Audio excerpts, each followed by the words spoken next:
राम राम जी, नमस्कार। आज दोस्तों हम जियोग्राफी के अंदर स्थलीय एवं सागरीय समीर तथा घाटी एवं पर्वतीय समीर के बारे में पूरा विश्लेषण करेंगे।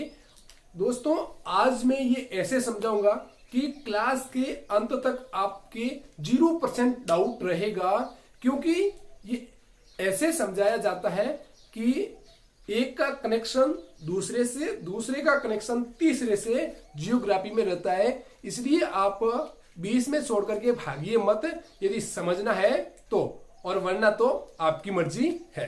चलो तो पढ़ लेते हैं अपन। सागरीय और स्थलीय समीर पहले करते हैं, फिर पर्वतीय एवं घाटी समीर के बारे में अध्ययन करेंगे। तो आपको सागरीय और स्थलीय समीर के बारे में अध्ययन करना है तो सबसे पहले आपको यह पता होना चाहिए कि यह उत्पन्न किस कारण से होती है। ये उत्पन्न होने का प्रमुख कारण है कि नाम से ही पता है कि सागरीय का अर्थ है सागर से और स्थलीय का अर्थ है स्थल से ये उत्पन्न होती है। अब ये उत्पन्न क्यों होती है, इनका कारण देखिए कि आपने पढ़ा होगा कि सागर यानी जल हो गया। सागर के अंदर क्या रहता है? जल। और स्थल के अंदर क्या रहता है आपके? जमीन। अब आपने देखा होगा कि दिन के समय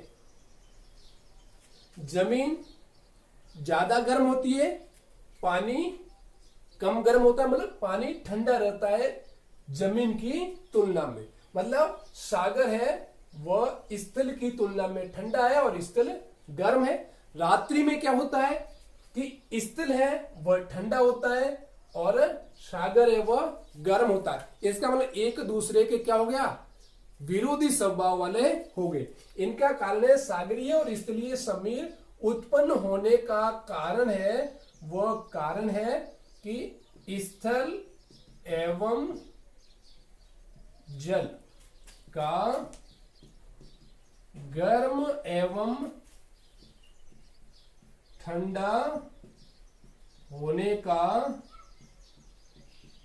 विरोधी स्वभाव। ओके, विरोधी स्वभाव का अर्थ हुआ कि स्थल ठंडा होगा तो सागर गर्म, सागर ठंडा होगा तो स्थल गर्म होगा।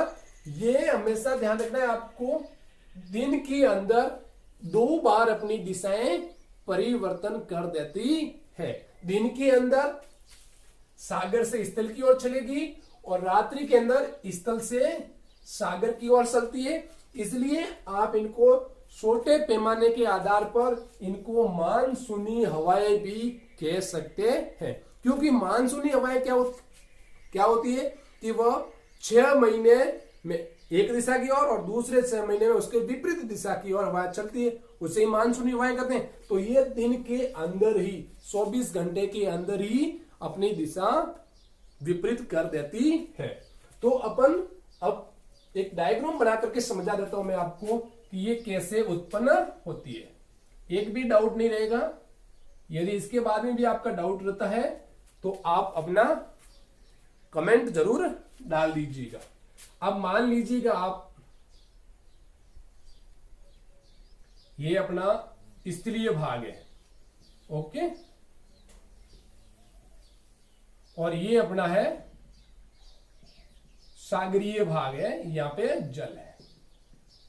ओके, अब मान लीजिए आप दिन का समय है तो दिन के समय में क्या होता है कि सूर्य की किरणें हैं, वो किरणें पृथ्वी धरातल पर आ रही है और धरातल पर आने के कारण ये धरातल है वो जल्दी से गर्म होता है, लेकिन जल है वो धीरे धीरे गर्म होता है। इसका मतलब क्या हो गया कि इस स्थल पर क्या है?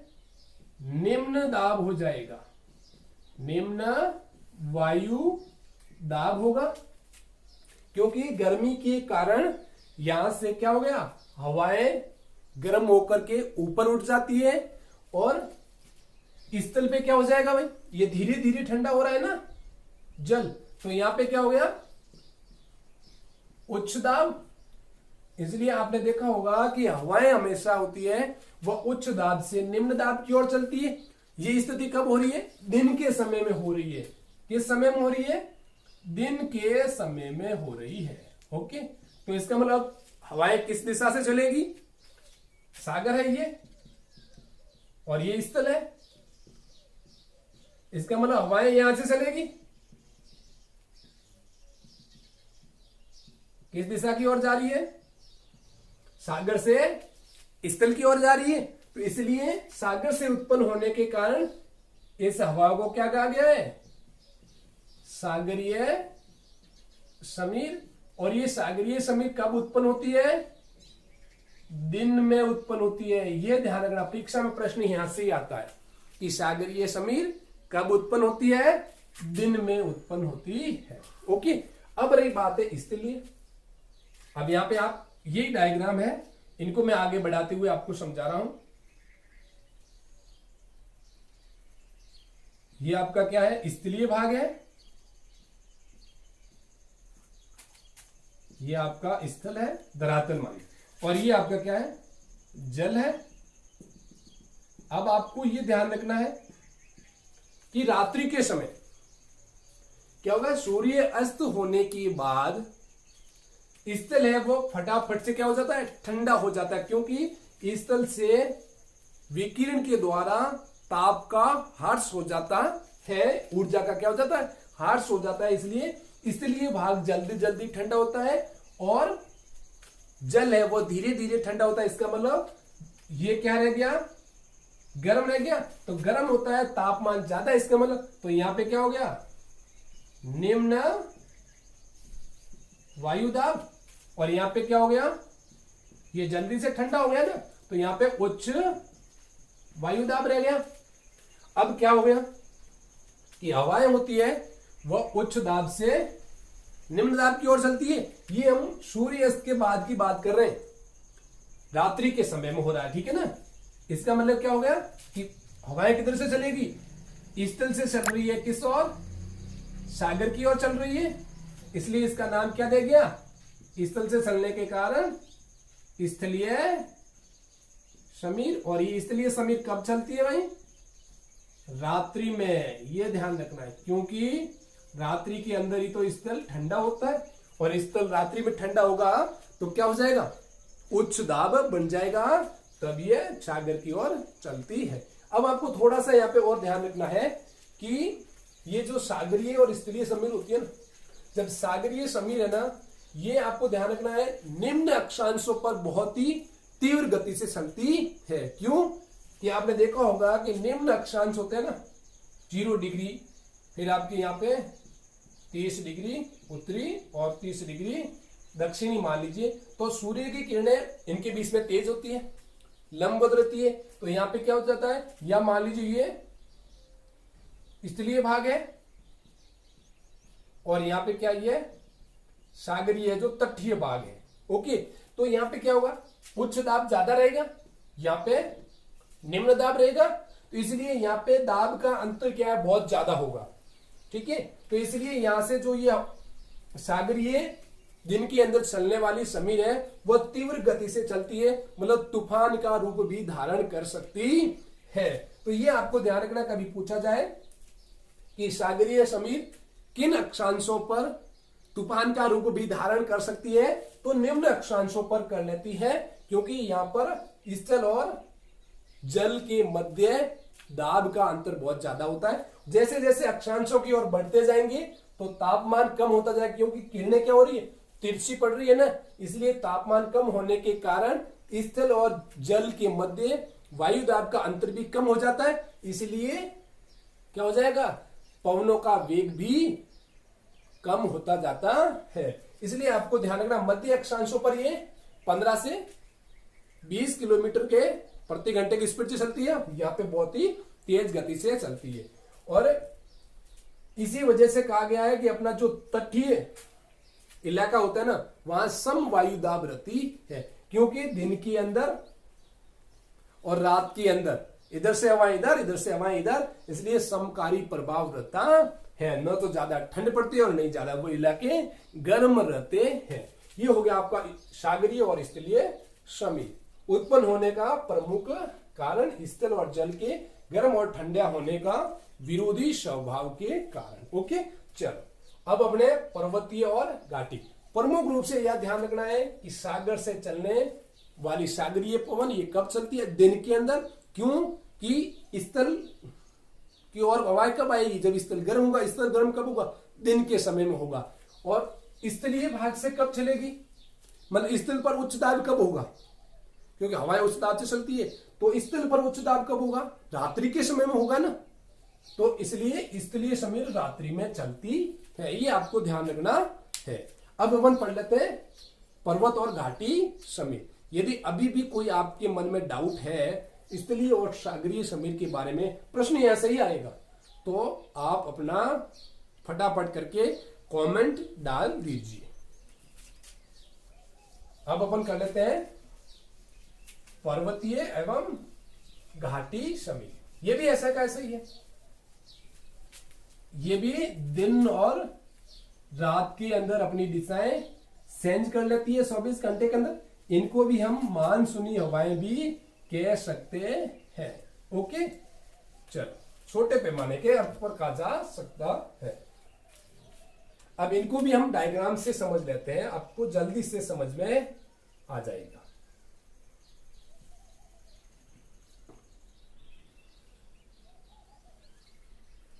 मान लीजिए ये ऊपरी भाग पर्वतीय है। ओके, आपको मानना है ये आपका भाग क्या है? पर्वतीय भाग है। और ये आपकी क्या है? घाटी है। ओके, अब क्या होता है कि आपको दिन और रात का यहां पे ध्यान रखना है ना। चलो, कि दिन में कौन सी चलती है और रात्रि में कौन सी चलती है। अब आप मान लीजिए दिन, अभी दिन है, तो दिन के अंदर क्या होता है कि तापमान बहुत ज्यादा होता है। तो तापमान ज्यादा होगा तो सबसे पहले किरणें पर्वत पर आएगी, फिर घाटी में जाएगी। तो इसका मतलब सबसे पहले गर्म कौन सा होगा? ये पर्वतीय भाग, ऊपरी भाग बहुत ज्यादा गर्म होगा। तो गर्म होगा तो यहां से हवाएं क्या हो जाएगी? ऊपर उठ जाएगी। इसका मतलब हवाएं यहां से ऊपर उठ जाएगी, तो यहां पे दाब क्या हो जाएगा? कम हो जाएगा।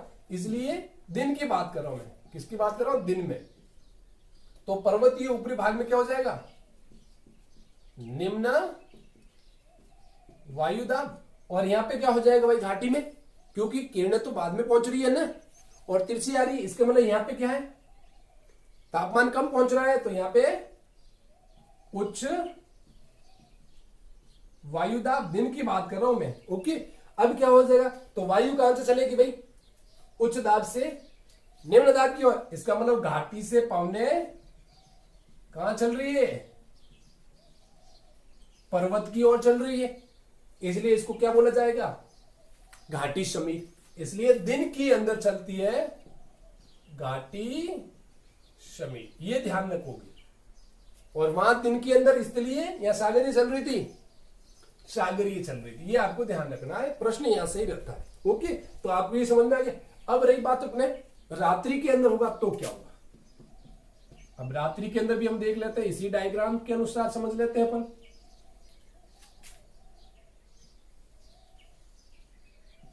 ये आपका पर्वतीय क्षेत्र हो गया, ये आपकी घाटी, और ये आपके क्या है? पर्वतीय क्षेत्र। अब रात होगी, सूर्य अस्त होने के बाद में क्या हो जाएगा भाई? यहां से फटाफट से क्या हो जाएगी? विकिरण के द्वारा ऊष्मा का क्या हो जाएगा? ह्रास हो जाएगा, ऊष्मा की कमी हो जाएगी। फटाफट विकिरण क्या, इसका मतलब क्या हो जाएगा? यहां पे ये ठंडा हो जाएगा। ठंडा होगा तो क्या हो जाएगा? यहां पे उच्च दाब बन जाएगा। और घाटी क्या होती है? धीरे धीरे ठंडी हो रही है। इसका मतलब यहां पे तापमान ज्यादा है। इसका मतलब यहां पे क्या हो जाएगा? निम्न दाब रह जाएगा। अब निम्न दाब होगा तो हवाएं निम्न दाब की ओर चलेगी, इसलिए हवाएं क्या हो जाएगी? पर्वत से घाटी की ओर, पर्वत से घाटी की ओर आएगी। अब यहां पे ध्यान रखना, क्योंकि उच्च दाब है, यहाँ पे ठंडी हवा होगी। क्योंकि ठंडी हवा होगी, भारी होगी, तो ये नीचे की ओर आएगी।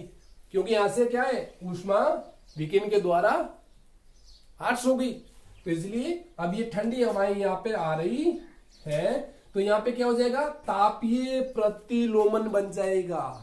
क्या बन जाता है यहां पे? तापीय, यहां आप कह सकते हैं तापमान का प्रतिलोमन प्रतिलोमन। और तापमान का प्रतिलोमन का अर्थ क्या होगा? नीचे यहाँ पे ठंडी हवाएं और ऊपर गर्म हवाएं, इसको बोलते हैं ताप का प्रतिलोमन। और इसके कारण ही तो रात्रि के अंदर घाटी में क्या पाला पड़ता है और ऊपरी भाग में क्या हो जाता है? पाला नहीं पड़ता। इसीलिए तो पर्वतीय ढालों पर खेती की जाती है, यहाँ पे कोई नुकसान नहीं पहुंचता है। ओके, चलो, तो रात्रि के अंदर क्या उत्पन्न हो जाएगा भाई? पर्वतीय, क्योंकि रात होगी तो ऊपर का भाग जल्दी ठंडा होगा और घाटी धीरे धीरे ठंडी होगी, मतलब गर्म रहेगी ऊपर की भाग की तुलना में, इसलिए ऊपर से हवाएं नीचे चलेगी। दिन के समय में ऊपर का भाग जल्दी गर्म होगा तो निम्न दाब बन जाएगा, तो घाटी से ऊपर की ओर चलेगी, तो इसको घाटी समीर कहेंगे। वो चलती कब? दिन के अंदर। आपको ये ध्यान रखना है कि कब कौन सा स्थान गर्म हो रहा है, तो जो गर्म स्थान होगा उस तौर पर हमने चलेगी। ओके, और जो स्थान ठंडा रह रहा है तो वहां से पवन चल करके गर्म की ओर चलती है। ओके, चलो, तो आज जब पर्वतीय, घाटी, स्थलीय और सागरीय समीर के बारे में कोई डाउट नहीं रहना चाहिए। अभी और भी मैं बोल देता हूं आपको कि पर्वतीय समीर कब चलती है भाई? पर्वत ठंडे कब होंगे? रात में, तो ये रात्रि में चलती है। घाटी की घाटी ठंडी कब रहेगी? दिन में रहेगी, तो इसलिए ये घाटी समीर दिन में चलती है। वही बात यहां चाहिए। स्थलीय समीर, स्थल से चलने वाली समीर, तो स्थल ठंडे कब होंगे? रात्रि में होंगे, तो इसलिए ये कब चलती है? रात्रि में। और सागर ठंडे कब रहेंगे? दिन में, तो इसलिए सागरीय कब चलती है? दिन में, क्योंकि दिन में स्थल बहुत ज्यादा गर्म हो जाता है। तो चलो, आज अपना स्थलीय, सागरीय, पर्वतीय और घाटी समीर कंप्लीट हो जाता है। प्रश्न यहां सही रहता है, 100% आंसर रहता है। आप कौन सा भी एग्जाम के अंदर आया हुआ प्रश्न उठा करके देख लीजिएगा। अब डाउट नहीं रहना चाहिए और नहीं कभी गलत होना चाहिए। थैंक यू, फिर मिलते हैं एक ऐसे ही नई वीडियो के साथ।